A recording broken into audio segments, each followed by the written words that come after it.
We welcome you back to our show. We have with us, as indicated earlier, Mr. Johnnie Edwards and Councilman Lue Ward, and we're talking about their book, Drawn Out and Sworn In. I'd just like to know, I know I got a copy from Councilman Ward, and I do appreciate it, but where can the general public purchase the books? I think it's a must-read, and I would like to know where you could purchase the book.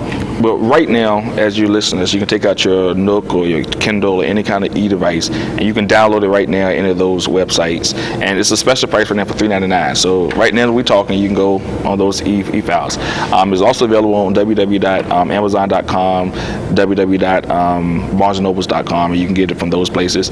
It's at any local bookstore. So if you go to a bookstore, if they don't have it on the shelf, they can order it for you because we do have a distributor. So you can go to those places. And also you can email us at drawnoutSwornIn@gmail.com, and we can get information with us, and we can coordinate with you, and we can get your copy. And you can do it that way. We'll make sure we sign it for you, because Amazon and stuff, you have to go to the book signing. But if you come through us, we will get it, and we sign it for, and we give you a special price, $20. So you can do it at drawnoutSwornIn@gmail.com. Just email me. DrawnoutSwornIn@gmail.com, and you can get a copy of this one. And we'll sign it. And it will be signed. We'll sign that one. Yes, that makes it more valuable. It is a valuable tool, and I appreciate you guys for having sat down and actually written this. Now, we talked about voting rights. We talked about redistricting.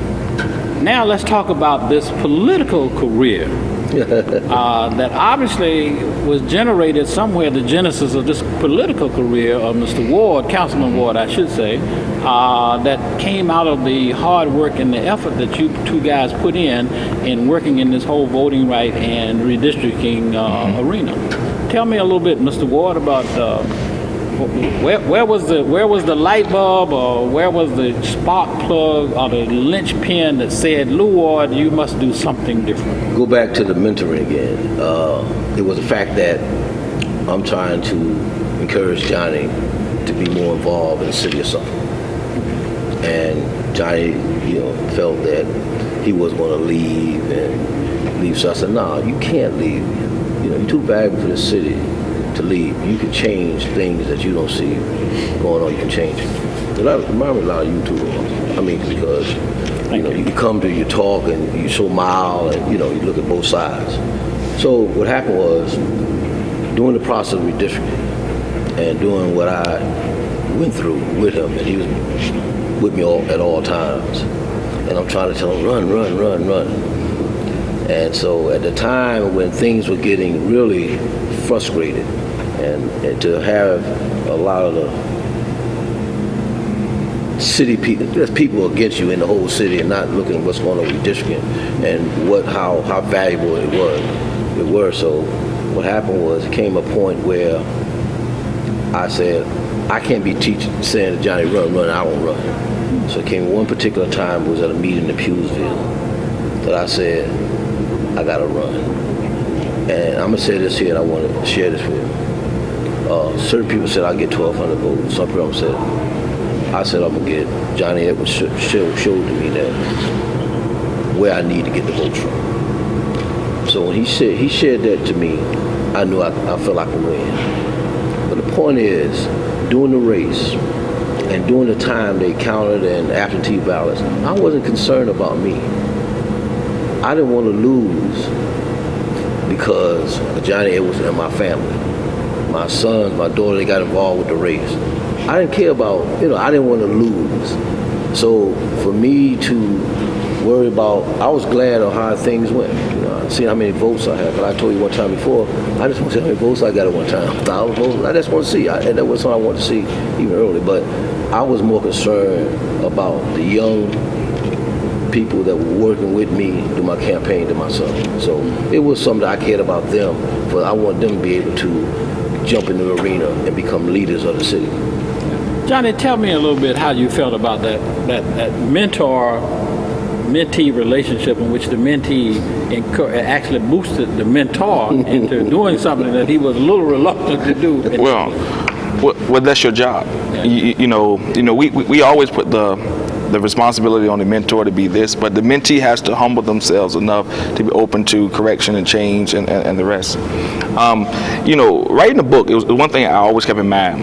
you know, when you read the Bible, all characters in the Bible are always judged by how they deal with the main character. And a lot of times we read scripture wrong because we do not understand that you're judged how you deal with the main character. And so in this book, Lue Ward is the main character. So all other people in the book are judged with their relationship to him. That's just the way, the right technique we use. And so watching the process, and you know, and my biggest difficulty in writing, and we always discuss this, was how do you write it without saying, I know what's gonna happen next, and write in light of that. I had to write it like real time, this is where we're going, and I had to limit my information as the writer of saying, this is what they know now, not what we know what's gonna happen next week. They know only this information, I have to write it that way. And so when I read about, you know, when we got to the campaign, and it was just Mr. Ward's spirit. Mr. Ward, you know, he only had his newspaper, he had very limited money, he had good name recognition, and he had 2 feet. And that's all he had.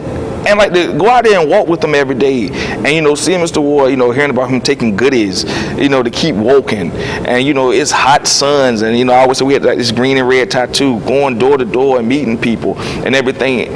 You know, it was just an amazing experience. And through it all, I mean, when it was at its lowest, and you know, I didn't see it numerically, he kept on saying, come on, big time, you can do it. You got to go in that room and you have to figure this out. I need to know where I need to go. I need to know what I need to say, and you can do it. And like, that's all Mr. Ward gave me, was a platform to say, Johnny, the gifts are in there. Now, I'm just going to put you in the arena to let them come out. And that's my only job in this thing. He said, I can get you to any meeting in front of anybody, but I'm turning the floor over to you. And it's up to you to bring it. He said, but big time, you can do it. And he called me big time so much that I started to believe I was big time. Well, after having read the book, you are big time in my opinion. Well, I appreciate that. As well as Lou, because you've done something, both of you, you've done something that is unheard of in the annals of politics and so forth. You basically, you upseated an incumbent who had strong support. And you did it by hard work and nose to the ground, and actually knowing how to manipulate. When I say manipulate, understand the numbers. Right. And you are both to be congratulated, not only on your election, Mr. Ward, but also on this fine book that you have put together. And hopefully this will serve as a primer for any place in the country in which a young person is interested in becoming involved, along with the fine mentor that Mr. Ward has been to you. Again, I would hope that those of you who are in the viewing audience will take a look at drawn out and sworn in a classic, soon to be classic, novel, book, whatever you want to call it, that will help you to understand the processes that we're involved as we continue to move forward and make our communities a better place to live. Again, we thank you for being here today. We thank you for this fine piece of literature, and I look forward to my second read of the same book, because there are many stories in here and many opportunities for a lot of people to learn a lot of stuff about what goes on. Well, I want to say, I want to thank the Lord for giving me this opportunity to do what I have done, what He allowed me to do, because I went back and tried to implement some of the things.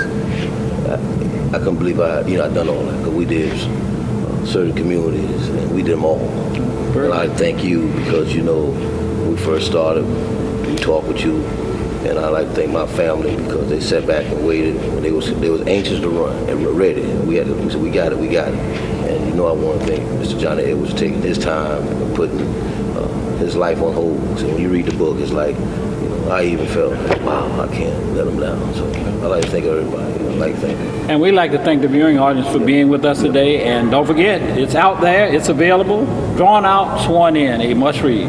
And we thank you.